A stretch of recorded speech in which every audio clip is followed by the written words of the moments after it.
Pandi-eri. Nakadawag og 300 tapos ni kaon og 1,000 yen. Logi pa ko og ganang kuan. 700 yen. Pero salary no.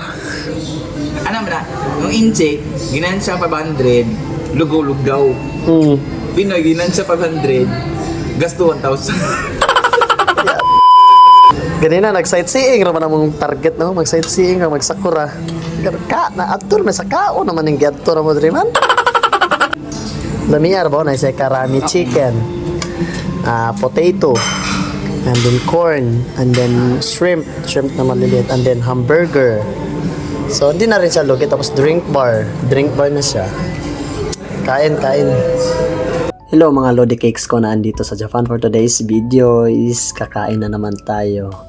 So sa mga nagtatanong mga Lodi kung bakit palagi akong kumakain sa labas, ito talaga yung isa sa pinakakahinaan ko dito sa Japan. Alam mo yung stress ka sa trabaho tapos gusto mo sanang mag-sightseeing lang, magtingin-tingin ng mga sakura. And then after that, nagutom ka bigla. So no choice tayo kundi kumain, maghanap ng mga murang kainan dito sa Japan. So isa sa ma-recommend ko ito is itong Saizeriya. So Italian food siya. So halos sa lahat ng mga pagkain dito is affordable and kayang-kaya yung bilhin. Kaya sa wala pa kasuway, panuway mong tanan.